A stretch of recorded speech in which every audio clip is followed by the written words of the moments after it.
Salam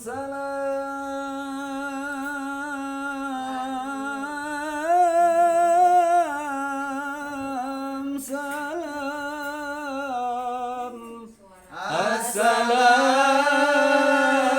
Assalam Assalamualaikum warahmatullahi wabarakatuh.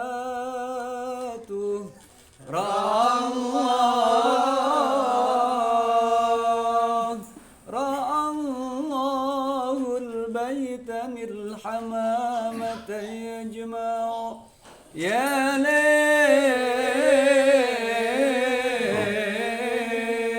lail. Assalamualaikum warahmatullahi wabarakatuh. Halo Indonesia hebat, sahabat Nongsari, kepetuk malih dalam edisi inspiratif. Kali ini Nongsari akan membawa kalian semua untuk bertemu dengan tokoh yang super hebat, Toko bangunan ya. super inspiratif. Itu tokoh bangunan. Pertemuan sebelumnya dengan Kang Gogolagong yang juga punya kisah hebat.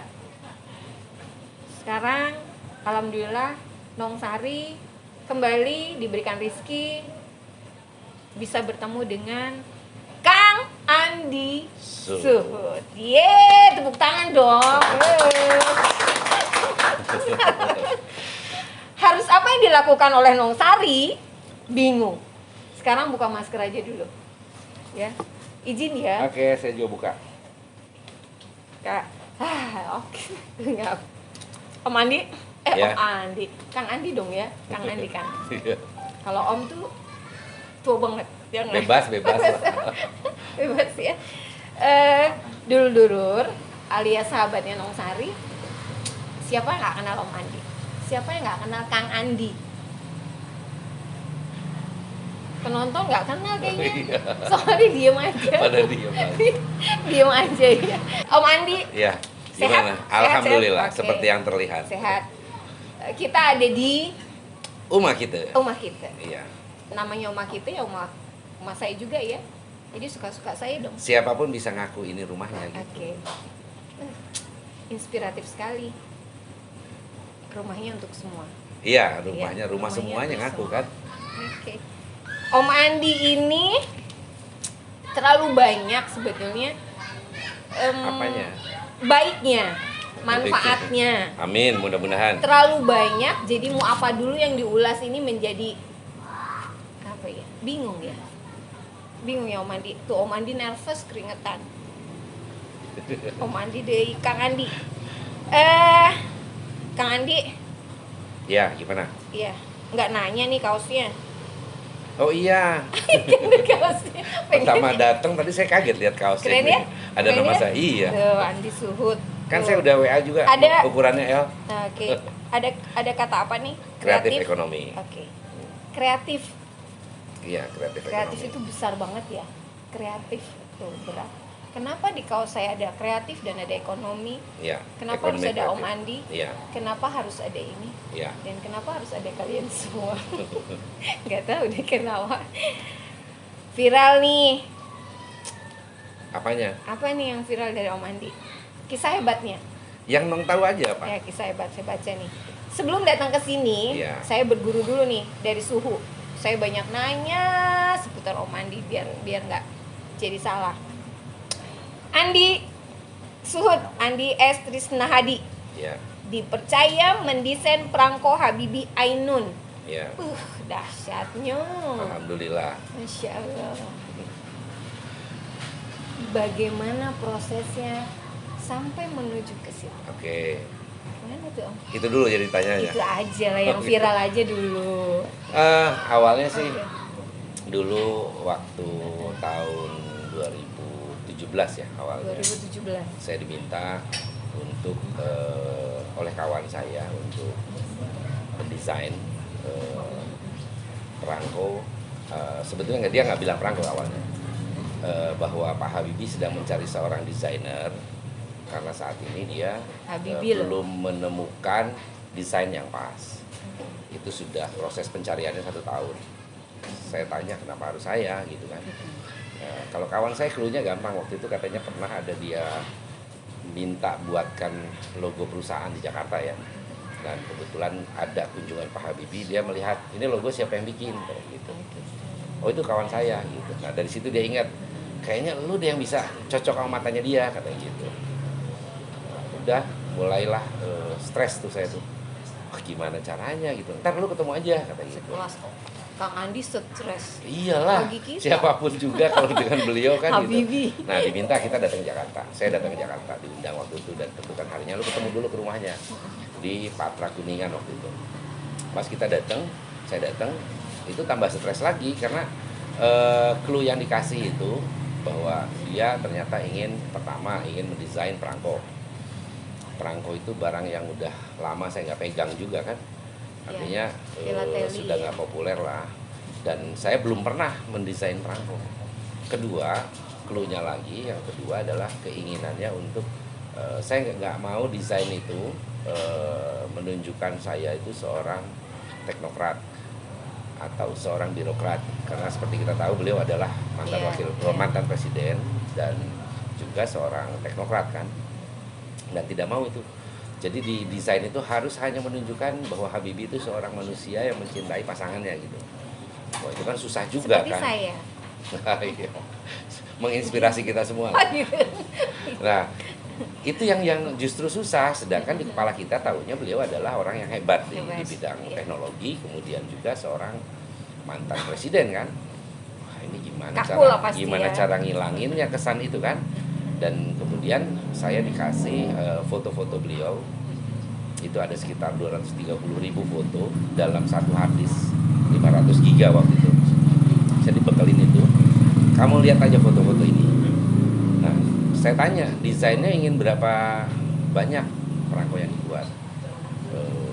Saya hanya ingin mencetak satu katanya.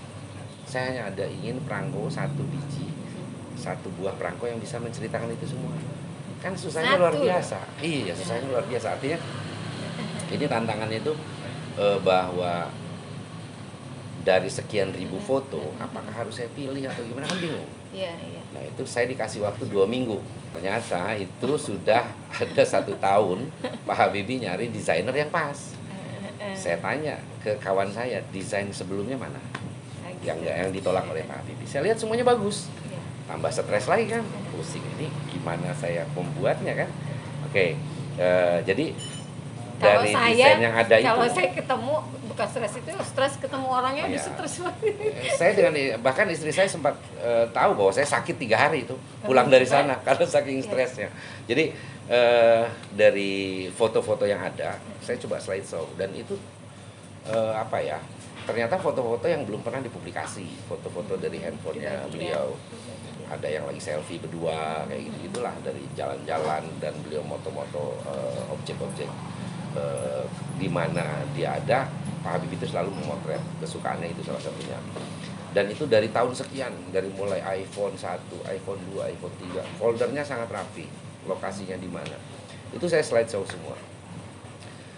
Tambah bingung gitu. Nah, tetapi saya udah akhirnya fokus untuk membuat sebuah konsepnya dulu. Nah ini memang diperlukan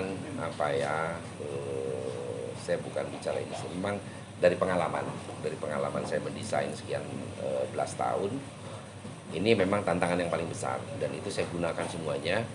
Jadi kita lakukan dulu riset, karena perangko yang saya bilang tadi udah lama saya nggak pegang, udah lama saya nggak lihat, ya kan. Saya tanya tuh filatelis, teman-teman yang masih filatelis, saya tanya semua, apa benda benda perangko yang kalian suka itu yang seperti apa, kemudian kenapa dia jadi mahal, kenapa dia jadi barang koleksi, dan benda apa yang selalu mengikuti seorang filatelis dan lain sebagainya. Saya tanya, sudah dapat semuanya. Akhirnya saya putuskan untuk membuat teknik mozaik dalam desain itu. Jadi kenapa teknik mozaik? Karena itu yang bisa merangkum semua foto itu, beberapa foto dari desain-desain itu dibuat dalam satu desain gitu. Nah, Indonesia kalau kita kaitkan dengan seni budaya di pelajaran itu ada teknik mozaik juga. Ya, betul. Jadi ini diterapkan foto-foto di sini, kecil membentuk foto besar.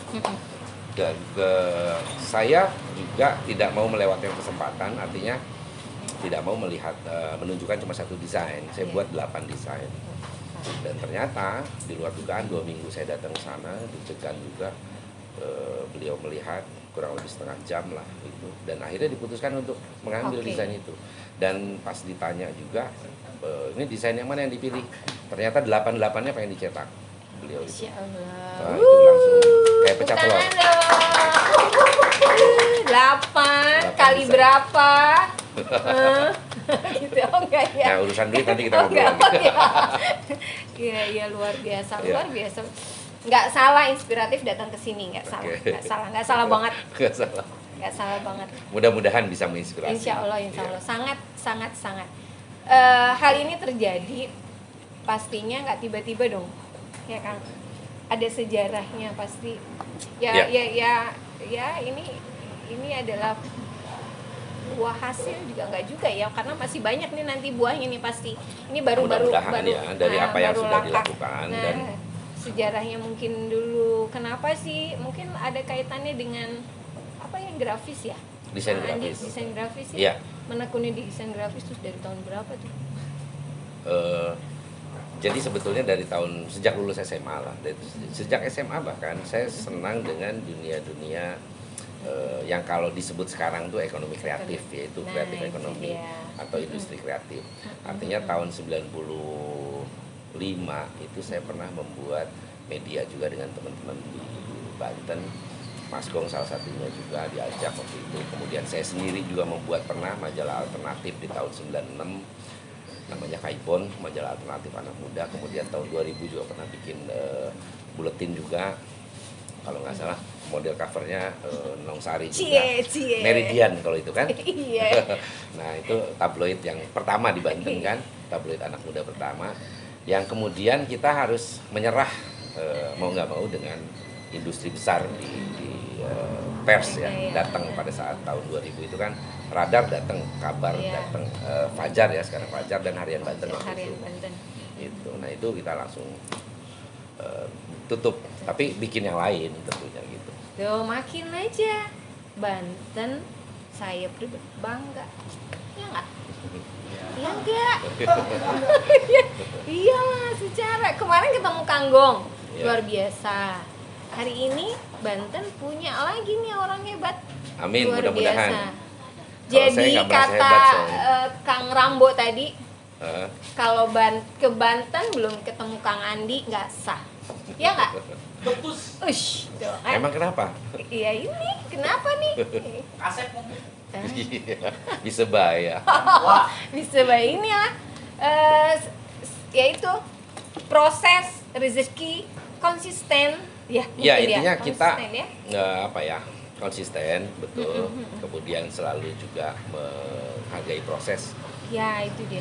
Jadi Menghargai harus mau proses. melalui sebuah proses. Nah, Kita itu membuat proses. sesuatu, berkarya Proses. juga. Dan You know, itu yang proses. memang orang-orang sekarang jarang mau ya Iya. menjalani proses-proses yang panjang. Nah, nggak melelahkan tiba-tiba gitu. jekluk ya. Oh iyalah, Nah, tentunya bisa semua tuh. juga Proses itu benar-benar gitu. luar biasa. Ih, banyak banget. Keren ih. Keren. Apalagi? Keren. Banyak nih. Nih banyak kalau lihat Kang Andi dia. Pemilik Suhud Promosi ya. Itu. Sudah media promo. Iya. Kemudian ini rumah kita aja, Kafe rumah kita. kafe ya. rumah kita Iya. udah ada di berapa tempat? Sekarang 2. Nah, dua. Karena ada 2 tempat di Anyer, Tangerang terpaksa tutup karena pandemi. Pandemi. Ya. Ya itu kan juga inspiratif lah. Kemudian banyak banget nih kerjaannya, masya Allah. Iya, jadi kafe ini juga dibuat bukan serta-merta soal bisnis. Karena ini juga kafe yang pertama bisa berkumpul ide gagasan dengan teman-teman, ngadu ide, ngadu gagasan. Kemudian juga secara bisnisnya ini sebetulnya kita mengangkat UMKM. UMKM. Jadi yang menu di sini itu menu-menu kuliner daerah. Jadi pada saat kita buat konsep kafe itu dulu, kita ingin gimana caranya sambil membuka kafe, tapi kita juga ikut melestarikan bahasa daerah, kuliner daerah Mantap. gitu. Dan orang ya artinya konsep yang belum Iya, pernah iya, dilakukan oleh orang lain. Dan kita bekerja sama dengan, kalau di back office-nya itu bekerja sama dengan UMKM. Salah satunya kopi, kemudian pengrajin gula aren, bontot dan sebagainya. Hebat ya Banten ya. Banyak sebetulnya yang bisa dan saat kafe-kafe lain melakukan promosi atau membuat sebuah konsepnya itu serba bule, serba Inggris, justru kita kan bahasa daerah biar agak beda aja sebetulnya. Iya, iya. Dan menunjukkan kalau datang sini tuh orang bangga aja dengan bahasa Sekarang daerahnya. makin banyak kan? Makin banyak, alhamdulillah. Jadi bahasa lokal keluar. iya, nah itu kan sebuah kebanggaan juga buat kita Iya. bahwa apa yang dilakukan ternyata dilakukan juga oleh orang lain. Dulu gengsi ya tujuan ngomong kita, kita, iya. gimana? Gitu. Ya, Jadi sekarang biar udah. memang orang-orang sekarang terutama anak muda bisa Iya, lebih iya. terbiasa lah dengan bahasa-bahasa daerah gitu. Ih, keren nih. Kreatif tuh, garis bawahi lagi. Ya, Apa yang dikatakan semuanya kreatif. amin, mudah-mudahan Kan? berusaha untuk kreatif. Nih, Kang Andi banyak banget beneran sumpah. Asli. Jangan Pendiri semua. Facebook Banten, Masya Facebook Allah. Banten News ya. Terus ketua IKP Banten, Masya IKP. Allah. IKP, ya IKP, ingatnya KP. Terus Pekraf juga kan? Pengagas ya, Fekra. Ya. Terus sekretaris Sultan Banten. Masya Oh, itu kata siapa itu? Allah. Kata Iya, suhu. iya. Nggak tahu suhunya siapa? Siapa? Mang Roni. Oh, Suhunya. iya. Ya, iya tuh banyak Iya. banget ya. Jadi apapun yang berbau Terus, kreatif, ini cari loh, ya, kita cari di Google loh, kita tradisi budaya saya suka intinya itu juga sih. tuh. Gitu. Ih, banyak. Terus dari sekian banyak ini nih, Oke. itu gimana manage-nya itu? Ya kita berlaku aja biasa seperti biasa bertemu orang setiap hari. Ya makanya sesuai dengan tagline ini kan, kami terus bergerak. Jadi apalagi saat pandemi gini, memang banyak hikmahnya sekali. Karena contoh kenapa saya menggagas Pekraf. Nah ini panjang ceritanya nih, sebetulnya banyak kegelisahan, banyak kekecewaan dengan provinsi kita sekarang ini, terutama dari sisi pemerintah. Keberpihakan terhadap pelaku-pelaku ekonomi kreatif di Banten ini kan masih belum belum terlihat lah. Jadi hikmah pandemi itu pada saat pertama kali 2 tahun yang lalu ya, itu pelaku ekonomi kreatif terdampak tentunya seperti Iya. dengan pelaku yang lain, tetapi nggak diaku. Kalau kata orang sini nggak diaku karena dianggapnya pengangguran mungkin. Karena secara data kalau di ekonomi kreatif misalnya kita nyangkut ke regulasi yang ada di pemerintah itu nggak ada, adanya UMKM. Apa bedanya sekarang pertanyaannya kan? Kalau UMKM kan gini, perbedaannya adalah kalau UMKM itu harus ada barangnya, produksiannya ada, UMKM tangible, tuh. ya Ya, kan? ada produk. Sedangkan maksudnya kalau gitu. untuk ekonomi kreatif ada yang ada seperti fashion misalnya, tapi juga banyak yang nggak ada barangnya. Lalu, Misalnya kayak ya YouTuber tuh kayak Upland, itu kan nggak ada barangnya. oke ya. Sekarang saat pandemi, Upland nggak ada dia Iya, diaku iya. oleh dinas manapun sebagai pelaku usaha gitu kan, dianggapnya pengangguran. Atau Ramo Banten misalnya, sama juga kan, artinya musisi juga nggak ada cantolannya. Iya. Saat pemerintah mau melakukan bantuan atau program untuk pemulihan ekonomi di Banten ini nggak bisa nyentuh ke mereka. Nah makanya begitu saya cek juga tidak ada satupun kota kabupaten di provinsi ini, bahkan provinsinya juga yang punya regulasi atau perda terkait dengan ekonomi kreatif. Padahal kalau di pusat kan sudah ada kementeriannya kan, Kementerian Ekonomi Pariwisata dan Ekonomi Kreatif. Dan di daerah belum ada. Kalaupun ada, baru sekelas seksi ekonomi kreatif, itu pun digabung kadang-kadang seksi ekonomi kreatif dan promosi misalnya pariwisata. Jadi tidak khusus ya. nggak khusus. Tidak khusus. Nggak khusus. Nah, keberpihakan itulah yang kemudian memang harus diperjuangkan. Diperjuangkannya itu gini, kalau mereka nganggap nggak ada, ya kitanya harus jadi ada, kelihatan gitu. Kalau cuma satu sektor, ini kan ada 16 sektor di ekonomi kreatif, musik doang yang ngomong, itu nggak akan didengar. Atau misalnya konten kreator aja yang ngomong, Pak, kami juga pelaku nih, kami juga masyarakat Banten. Itu juga nggak akan didengar. Nah, kita harus menghimpun sebuah wadah yang memang agar kita punya bargaining dengan pemerintah untuk bersama-sama melakukan pemulihan ekonomi nasional. Itu. Sekarang apa kabar pemerintahnya? Nah, ya memang gini, saya juga kalau dibilang ya tadi itu kegelisahan, kekecewaan. Tetapi kan kalau cuma ngurusin itu juga nggak maju-maju. Ya udah berbuat aja, bikin dulu. Kalau udah bikin, udah melakukan, udah berkegiatan, masih juga kacangnya banyak. Ya. Pindah aja deh. Pindah aja. Pemerintah Laut yang pindah. aja loh. Gitu. Iya. Enggak lah. Sedikit-sedikit Ya, pemerintah betul. Provinsi Banten Amin, ya mudah-mudahan. maju. Amin. Iya, sayang.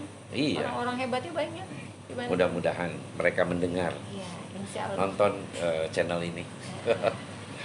Nonton ya. Nah, contoh gini, saat kita menggagas Pekraf juga itu terbersit ide untuk apa ya? Sebetulnya bukan ide. Jadi mulai terasa, oh kita nih sebagai ibu kota provinsi nggak punya venue, tidak punya tempat untuk menyelenggarakan sebuah kegiatan yang besar, event nasional. Makanya kita mengusulkan melalui ketua dewan kota waktu itu, kita usulkan di kota karena ini yang jadi ibu kotanya kan. Walaupun malu mengakui ini jadi ibu kota, tapi ya apa daya, emang inilah kondisinya kan. Nah, kita mengusulkan untuk membangun sebuah venue agar masyarakat dan pelaku ekonomi kreatif bisa berkegiatan di venue itu. Artinya venue itu bukan hanya sekedar gedung, tapi juga harus punya sebuah, jadi ini semacam satu kawasan yang punya ruang terbuka, gedung, kemudian fasilitas, infrastrukturnya semuanya. Kalau orang kreatif tuh gitu, dukung sedetiknya Kenapa? nggak bisa diem, ada aja tuh idenya. Iya, makanya kita ngusulkan. Dan alhamdulillah tahun kemarin FS-nya sudah jadi, sudah dibuat. Tahun ini katanya DED-nya jadi. Mudah-mudahan nggak masuk angin. Di mana tuh? Kalau dari sisi perencanaan Dari yang perencanaan. dilakukan oleh kota itu di Kemanisan. Jadi ya Mana kawasan itu sport center, ada satu kawasan daerah situlah Yang dengan itu. Untirta itu. Untirta Jadi itu masih ya. besar.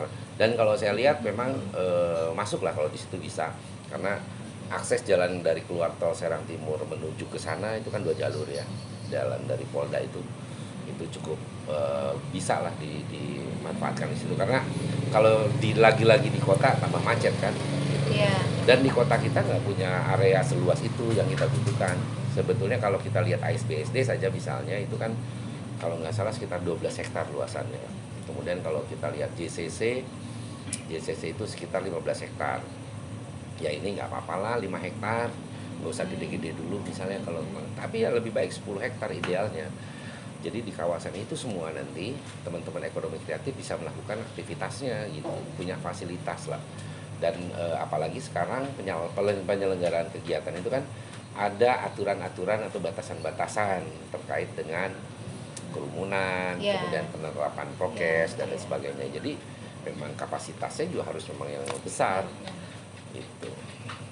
Idenya ada, gagasannya udah dituangin, tinggal ya kitanya. Ya, Nah. tinggal direspon oleh Ya. banyak orang, banyak teman-teman. Karena saya juga bekerja dengan teman-teman semuanya, dibantu oleh ada Rabu Banten, Aflen, ada itu mahasiswa dari Unsera juga, Umin. Luar biasa. Gitu. Rumah kita nih ini keren banget. Iya, rumah PPGT. semuanya. Main ke sini. Iya. Tempatnya nyaman. Iklan nih ya. Iya. Tempatnya nyaman, Bikin lupa. lalu berisi. Berisinya bukan cuma ini. Tapi memang betul-betul berisi. Jadi pengalamannya Itu apa pasti emang? dapat. Yang dipesan? Ini bandrek. Oh, bandrek. Bandrek. Gimana rasanya? Ih, mantap ih. Kalau kata orang Sehat Serang, ke badan? apa tuh? Tadi saya bilang apa ya? Apa tuh Tante Ina? Tadi bilang apa tuh? Lekoh. Oh, lepo. Wis, wong Lebjan. Serang, lekoh. Minum apa? Datang ke rumah kita, apa dong? Ternyata bener kesan pertama itu kalau buat saya romantis ya. Kenapa? Udah ngelihat lampu tuh warna lampu tuh bikin kesan Berderet, lampu berderet. sendiri. Ya. Warna dari warna itu Ya. udah bikin kesan. Terus datang ke sini nih teman-teman, sahabatnya Nong Sari, yaitu yang saya bilang tadi, datang deh ke rumah kita. Emang bener-bener berisi. Nyampe pagar itu udah penuh orang, tapi tetap dong prokes ya. Ternyata orang-orang hebat juga yang ada di sini. Iya, Semuanya orang keren. banget pokoknya. Ternyata itu ada sosok sosok, tapi terlihat sosoknya Gede lagi. enggak imut imut gede itu Kang Rambo. Iya. Ternyata ketemu di sini. Nong Sari mah rezeki ya. Followersnya juga ketemu, Wih, followersnya mantap upland. tuh. Cie. Nong Sari punya followers. Terima kasih. Sama-sama. Ya nonton ya. Kemudian ada dari apa Om Andi? Konten kreator Serang. Oke, konten kreator Serang. Mana nih? Halo, halo, halo. Ayah. Stand up Indo tuh ada Umi. Ada stand up. Keren. Kalau nggak pandemi, ih, bener deh. Karena saya pengajar ya, karena saya pendidik, saya juga otaknya suka.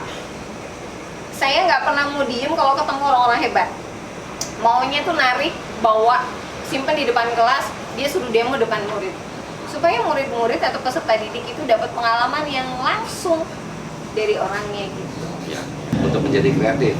Harus apa? Apa ya? Apa? Ya sebetulnya gini, itu kan terkait dengan minat, ya kan. Kalau kita mau menekuni dunia kreatif, banyak harus memang banyak punya wawasan. Salah Wawasan. satunya adalah bertemu dengan banyak orang, belajar Ketemu dari banyak orang. bertemu dengan berkumpul dengan yang punya frekuensi sama. Oke. Nah, itu bisa tergali banyak hal. Jadi Hmm. sekarang ini apalagi dengan pandemi ya, banyak orang yang memang harus jungkir balik mengasah kreativitasnya agar bisa bertahan.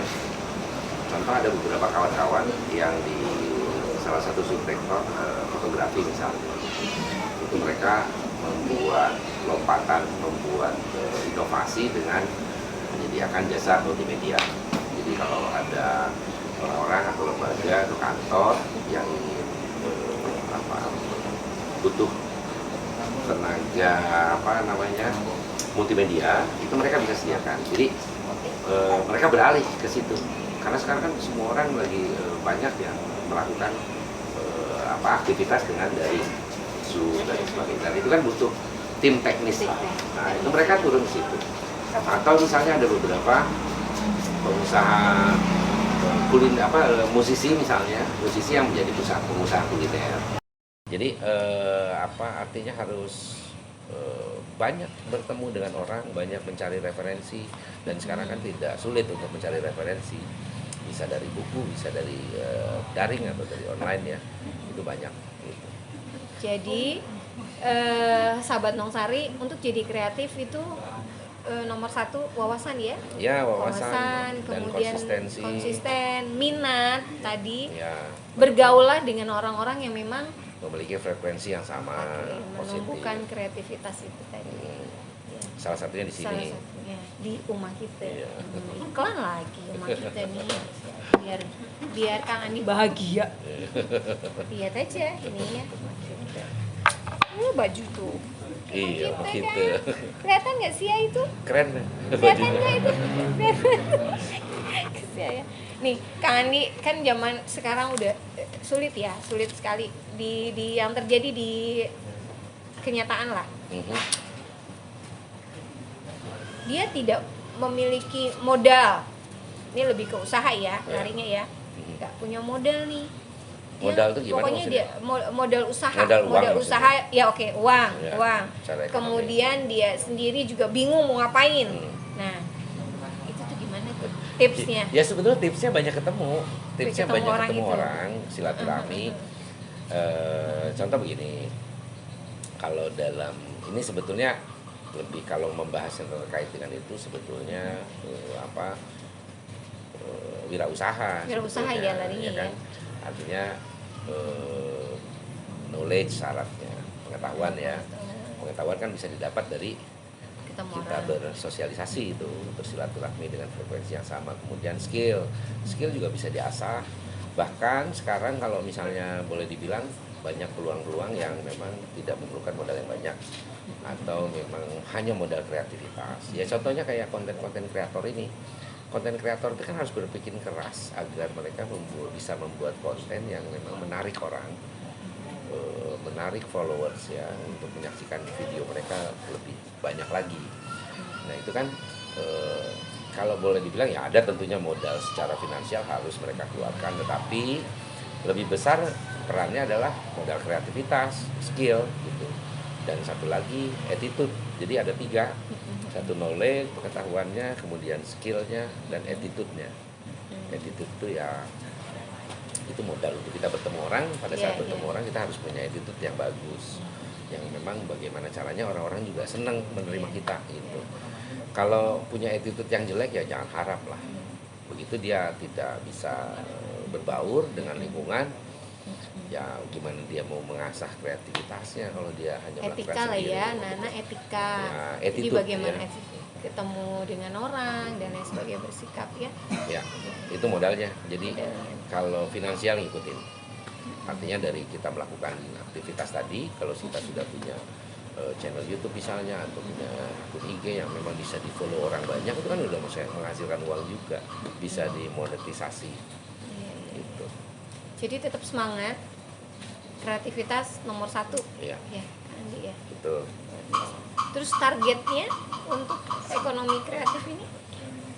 Targetnya bisa tumbuh seperti kota-kota yang lain, kota besar. Contoh kayak Bandung, Jakarta, Jogja, Surabaya. Mereka kan secara environment-nya, lingkungannya sudah mendukung dari mulai lingkungan pelakunya, ekosistemnya sudah tumbuh, kemudian infrastrukturnya juga mendukung, regulasinya juga mendukung. Nah kalau lingkungan ini udah bagus, udah ya itu otomatis akan tumbuh dengan sendirinya. Karena sebetulnya tanpa dukungan pemerintah pun ekonomi kreatif tetap akan berkembang di semua daerah. Tetapi persoalannya kan kalau tidak semuanya Berkolaborasi. nah itu berkolaborasi ya susah. Ya susah ya. Tidak akan secepat kota-kota yang sudah lebih siap gitu. Oke. Tapi kayaknya insya Allah oke ya. Amin mudah-mudahan. Banget. Itu kan selalu kita Orang-orang harus kreatifnya. optimis. Banyak banget. Terus apa lagi nih ya? Yang bisa berbagi lagi.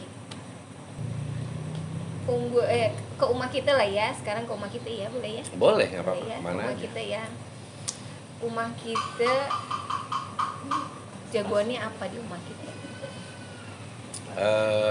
Kita memang menjanjikan contoh begini, kopi. Uniknya kopi kita itu kopi yang memang dari petani di Baduy.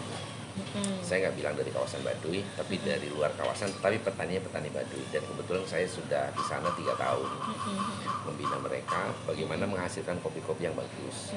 Yang sebelumnya mereka juga melakukan penanaman kopi dan pengolahan kopi, tetapi yang sebelumnya jadinya kopi yang kurang bagus. Contoh kalau misalnya di batang kopi itu ada yang merah saja satu, mereka ambil semuanya dengan yang hijau-hijaunya yang kecil-kecilnya, dan akhirnya kan menjadi kopi yang murah, sekilo hanya 3.000 green bean-nya. Nah kemudian saya dan kawan saya melakukan pemahaman baru ke mereka, nih bisa nih kopi itu jangan petik yang hijau, petik yang merah saja, tapi dapatnya sedikit, nggak apa-apa, kita bayarin sekian kali lipat. Yang tadinya 3.000 kita bayarin 30.000 sekilo, gitu, 10 kali lipatnya gitu. Tapi harus merah. Nah terus sampai kita berikan pemahaman itu, dan ternyata mereka bisa memperoleh uang yang tadinya hanya 1 tahun sekali, bisa 1 bulan sekali. Karena kan yang hijaunya tidak dipetik, bulan depan jadi merah gitu. Nah dari situ akhirnya hasil mereka tambah bagus, tambah banyak, tambah bagus, tambah banyak. Gitu. Mulailah saya agak pusing bingung juga, ini banyak kopi tapi saya nggak bisa serap semuanya kan. Nah mulailah saya membuat sebuah konsep bagaimana ini bisa diduplikasi rumah kita ini di tempat Kreatif yang lain. lagi noh. Gitu. Jadi dalam kondisi pandemi ini kan bukanya pas pandemi baru mulai. Kita buka di Anyar pertama, kemudian di Tangerang, kemudian di Jakarta. di Tanjung Priuk, dan yang bertahan itu Tanjung Priuk dan kita di sini. Karena Anyar pandemi sepi, pengunjung nol, mereka give up. Kalau di Tangerang kebalikannya, justru karena pengunjung ramai. Pengunjungnya ramai banget dan kita ditutup 3 kali di sana, ditutup paksa gitu Ditutup paksa oleh karena aparat rame. karena rame gitu. Nah Karena akhirnya rame. tutup ketiga kali kita udah deh nanti aja nunggu katanya gitu. Sudah. Jadi saya menduplikasi konsep-konsep ini ke teman-teman siapapun yang mau melakukannya. Tujuannya agar apa? Agar hasil dari UMKM yang saya dampingi itu bisa diserap juga oleh mereka. Nah, konsep kita tuh saling membantu, saling tumbuh. Jadi kayak di Jakarta, mereka mengembangkan beberapa makanan kuliner lokal juga. Itu bisa dijual di kita juga. Nah, Gitu. gitu. Namanya juga di sana Uma Kita. Jadi Uma Kita sana, Uma Kita sini gitu. Jadi bukan sekedar usaha ya, Iya, bukan sekedar usaha kolaborasi bareng-bareng. Jadi Tetapi Nungsari juga memang bisa. ada apa ya, ada edukasinya, Iya, betul. ada berbagi ilmunya, Ya. ya kan? Nggak Nah, tahun sekedar- kemarin kita coba-coba iseng ikut namanya ada semacam seleksi dari Kementerian Ekonomi Kreatif. Kita daftarkan Uma Kita ini di Food Startup Indonesia 2020. Alhamdulillah masuk lolos di 1000 Masuk. besar. Dari sekian puluh ribu, 1000 besar. Kemudian lolos lagi ke 100 besar. Tetapi tidak lolos ke 10 besar. Karena belum 1 tahun waktu itu. gitu karena Gitu. ada ketentuannya gitu. Ada ketentuannya. Gitu, inspiratif. Jadi sekali. Food Startup Indonesia walaupun kecil-kecilan gitu ya. Di rumah kita baru kopi itu belum yang lain. Ya, Ya. ada gula aren juga, ada bontot, Memang gemblong juga, jamu-jamu juga ada. Nah seperti yang di ini rempah-rempah, bandrek. Dan kulit kopinya karena tadi petik merah, jadi bisa diolah jadi minuman ini juga, kaskara namanya. tuh kulit kopinya tuh orang kreatif itu memang nggak Herbal. pernah berhenti memang nih benar. Ahli herbalnya kebetulan istri saya. Tuh, kan Tante Ina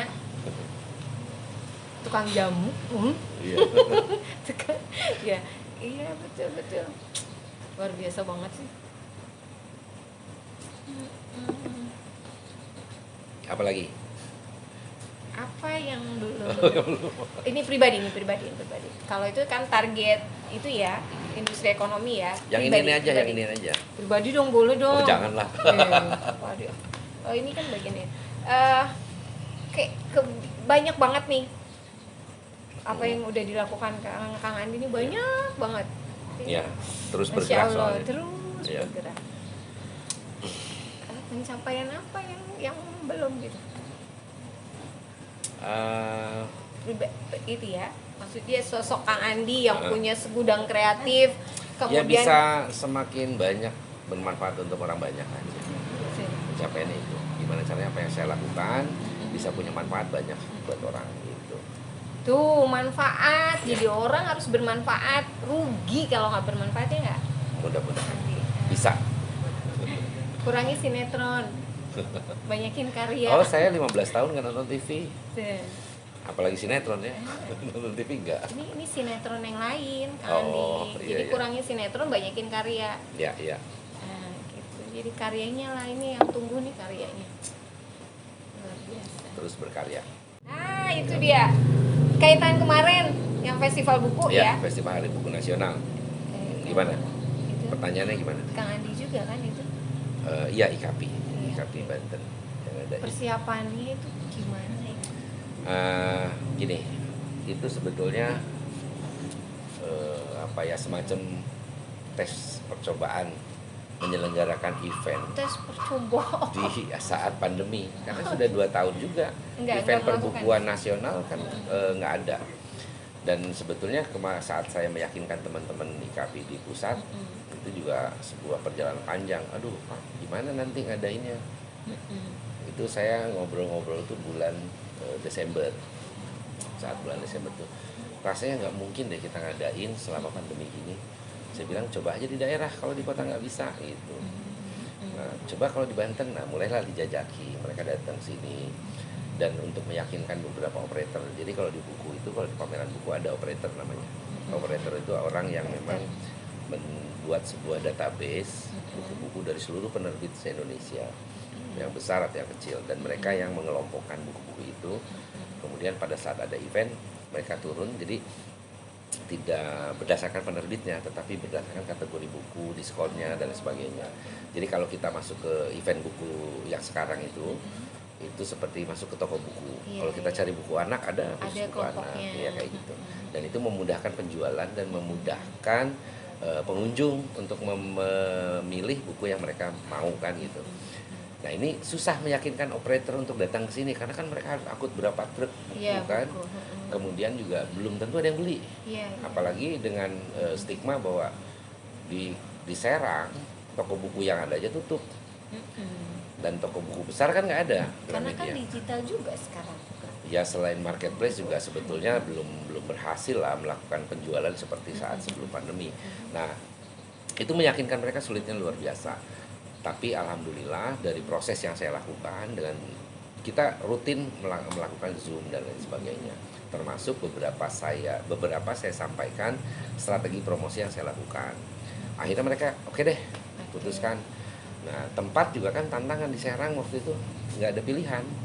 Nah akhirnya sampai tercetus dari salah satu pejabat bahwa kenapa tidak di Untirta aja, katanya kan baru diresmikan gitu. Kita coba ketemu dengan Pak Rektor waktu itu, menyambut baik, dan tempatnya juga ternyata memang sangat representatif untuk penyelenggaraan acara itu. Ada ya bahkan kalau dihitung dengan luasan ruangan kita bisa mendatangkan 2 operator sekaligus. Yang kemarin datang itu Zona Kalap dengan Jawara Buku. Jadi 2 operator besar yang biasanya kalau di kota-kota lain itu mereka menyelenggarakan event sendiri-sendiri. Zona Kalap sendiri, Jawara Buku sendiri, PBW sendiri. Nah ini kita bawa dua-duanya langsung di situ.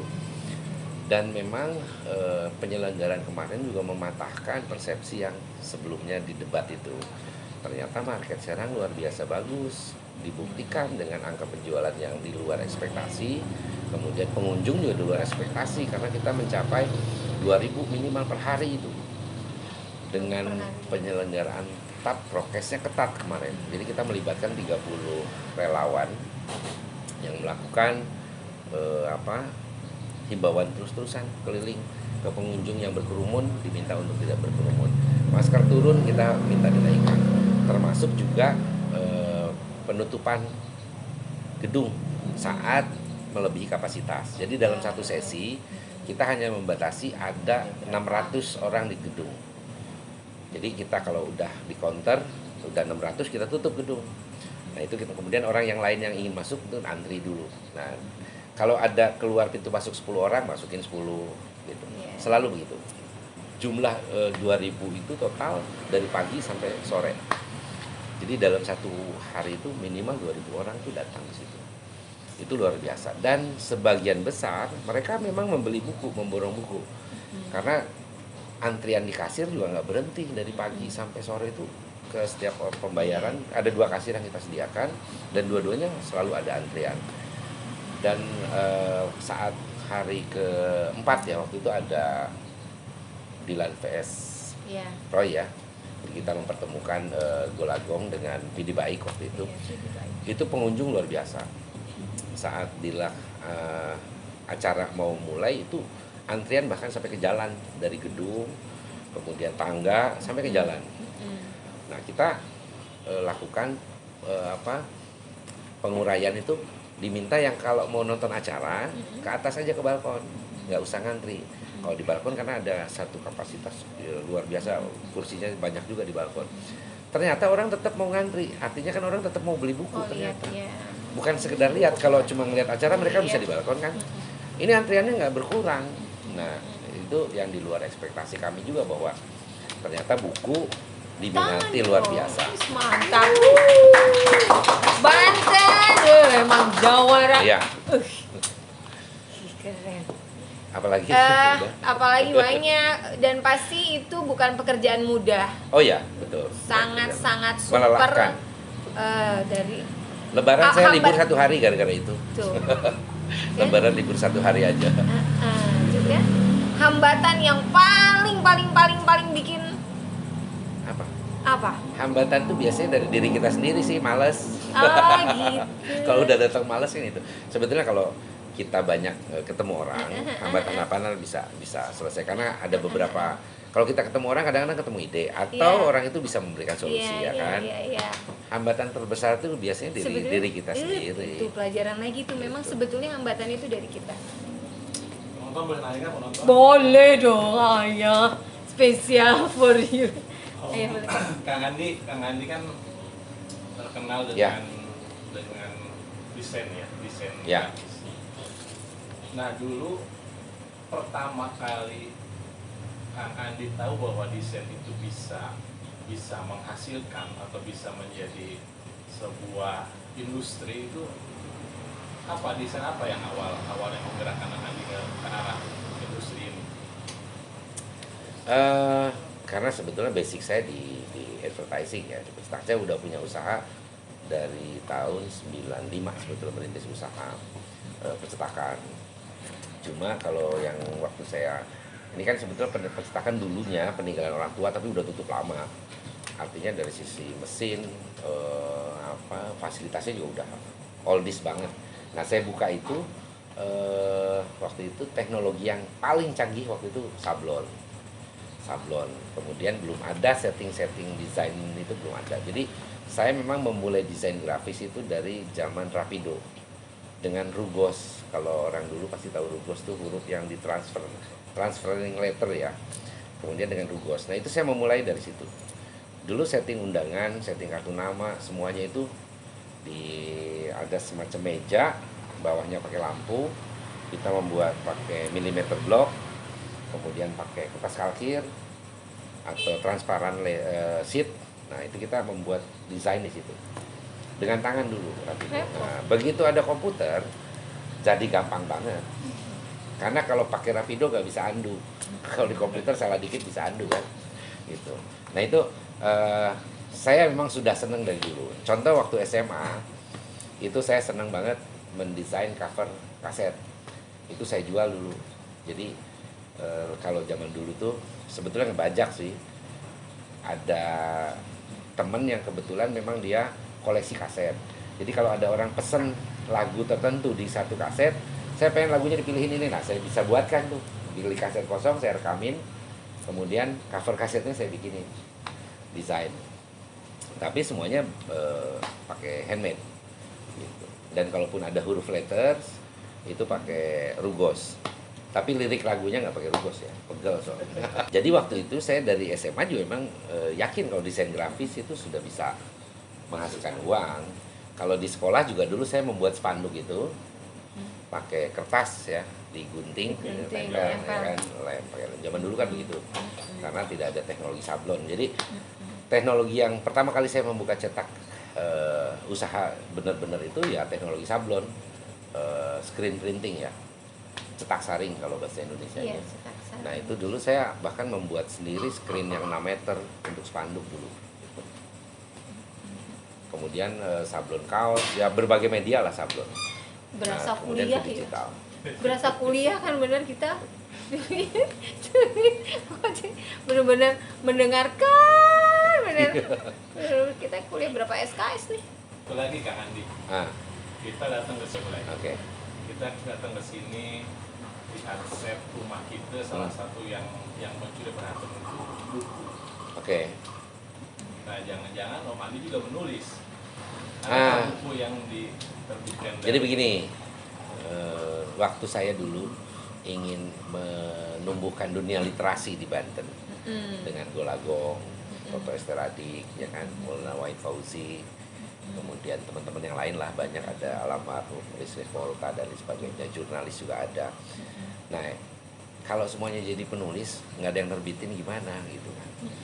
Jadi akhirnya waktu itu tahun 98 kita buat kawah literasi ya. Golagong itu bikin Rumah Dunia bareng-bareng kita. Kemudian kita Golagong mencetak penulis karena beliau juga udah penulis terkenal waktu itu kan. Mas Toto juga udah sering nulis. Nah, mereka yang ngegodok penulis dan memproduksi tulisan. Tugas saya cari akal gimana caranya tulisan mereka bisa diterbitkan dan bisa dijual gitu. Jadi bagi tugas waktu itu. Akhirnya saya nggak keburu nulis. Jadi paling saya nulis sekarang nulis status Facebook.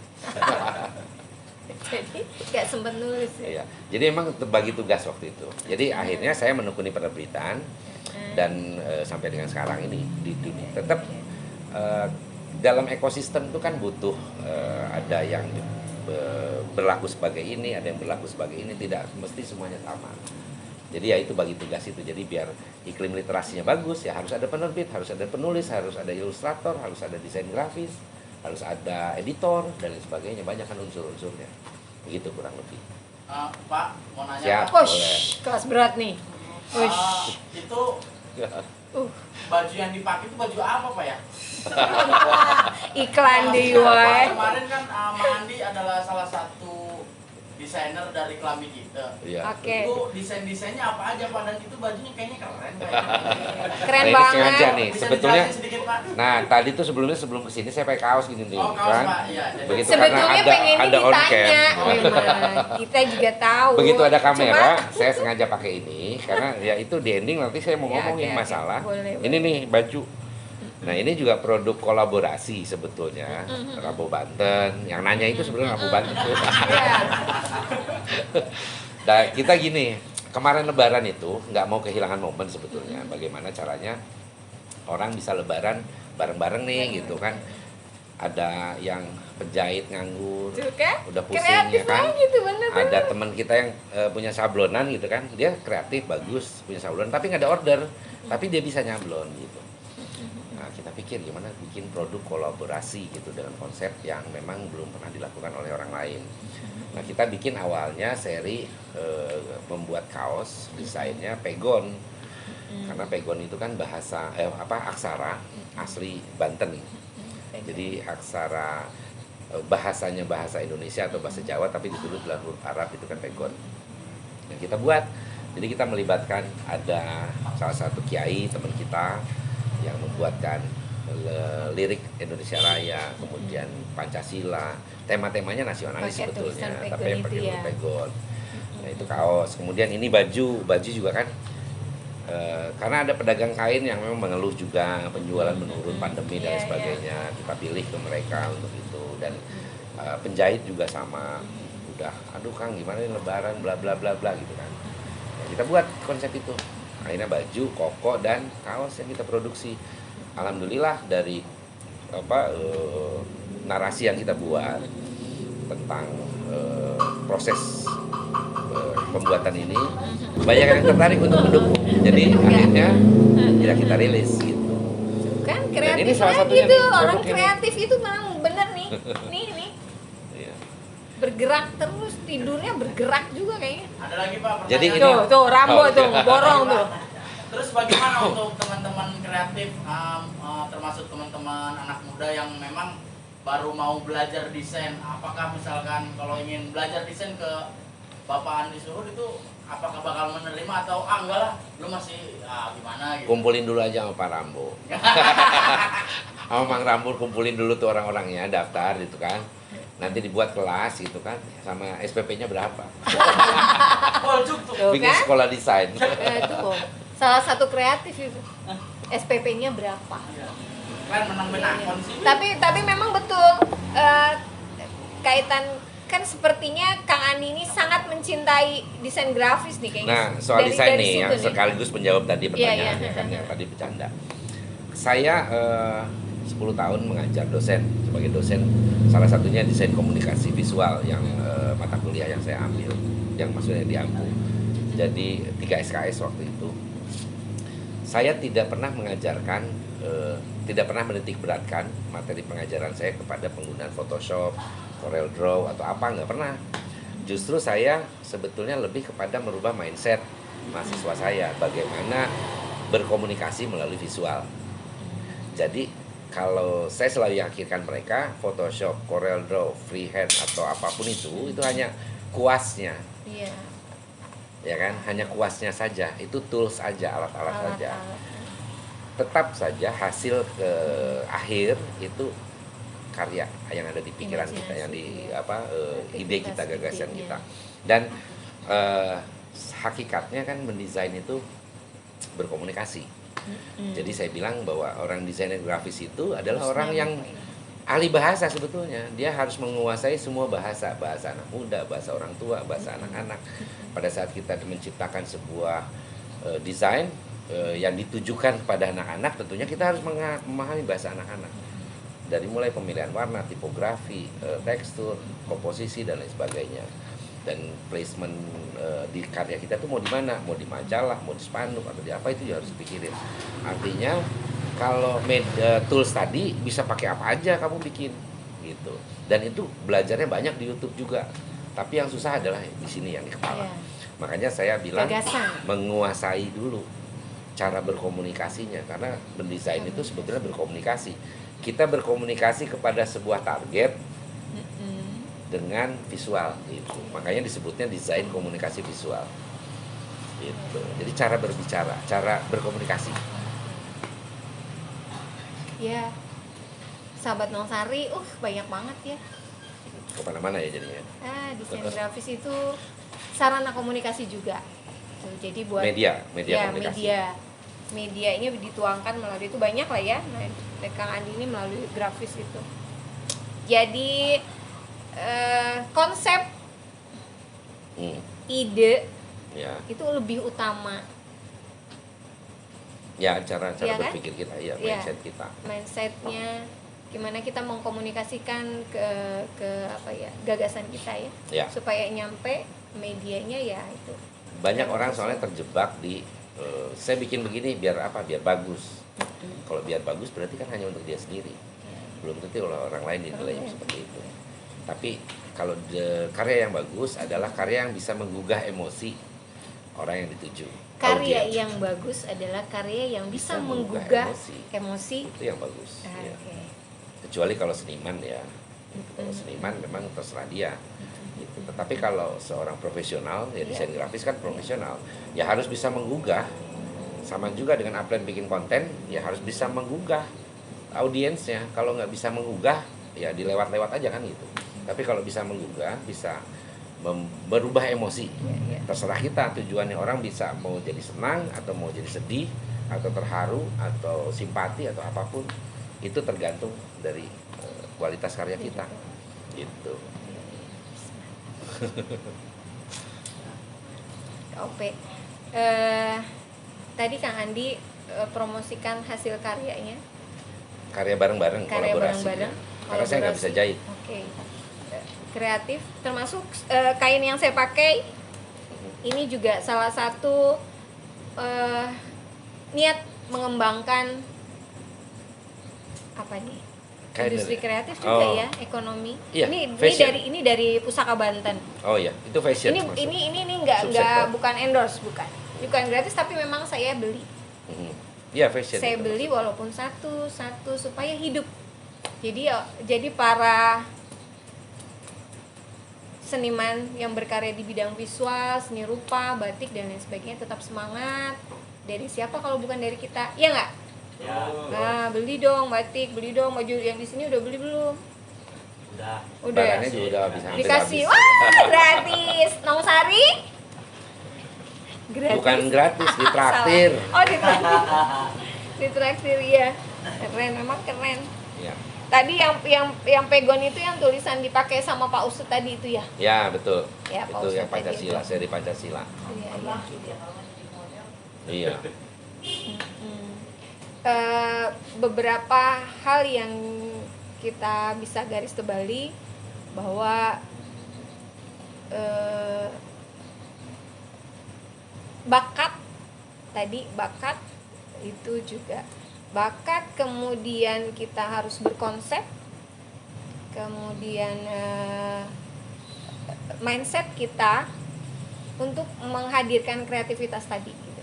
Jadi kreativitas itu didukung oleh tetap bakat itu harus muncul ya.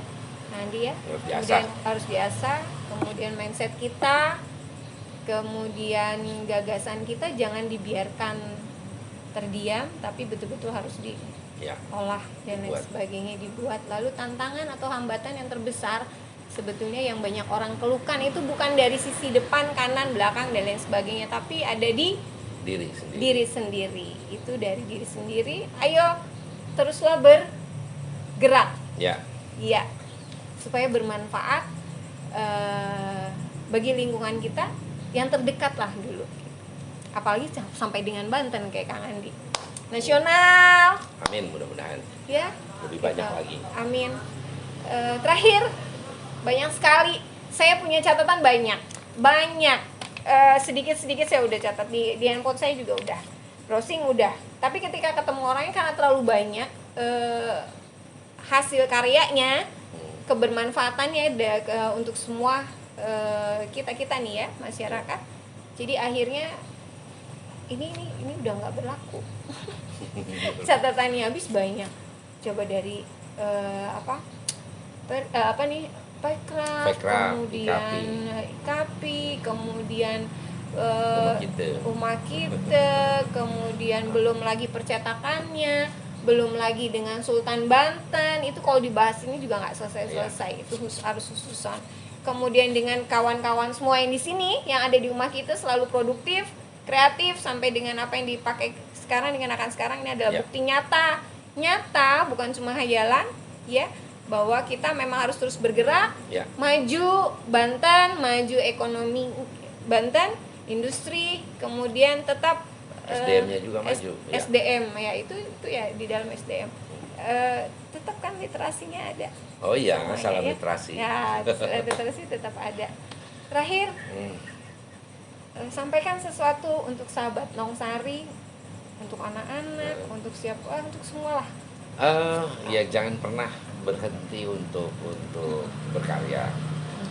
Jadi kita harus terus berproses dan jangan pernah cepat putus asa, karena semuanya juga melalui sebuah proses. Jangan berpikir apa langkah kita kecil atau besar, karena semuanya dimulai dari langkah yang kecil dulu sebelum memulai sesuatu yang besar. Itu saja. Oke, semangat! Hari ini selesai, tidak merugi.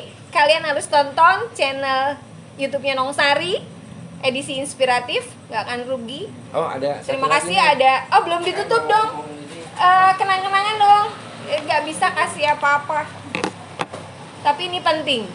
Tapi Om Rambo nggak dapat ya. Ini ngomongin perangko kan? Edisi. Ada perangkonya. Masya Allah. Ini Tuh buat Habibie. Nongsari Channel. Wesh. Ayah. Ih. Habibie. Ya ampun. Nah itu kan tadi diomongin. Nah itu bendanya. Ini apa ini? Oh kau. Terima kasih. Ini karya hebat. Karya hebat yang nggak semua orang dapat. Amin, mudah-mudahan. Iyalah. Karya hebat.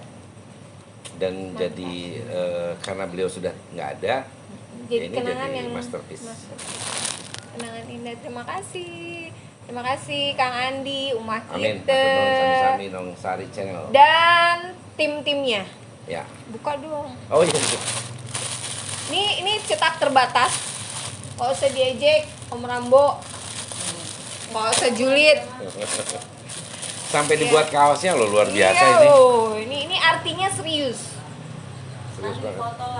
Foto Tuh. dong, tuh. Ya, desainnya ala-ala lah ya sendiri. Ala-ala tukang Oke, cetak. terima kasih Nongsari Channel. Hatur nuhun. Iya, assalamualaikum warahmatullahi wabarakatuh. Dah.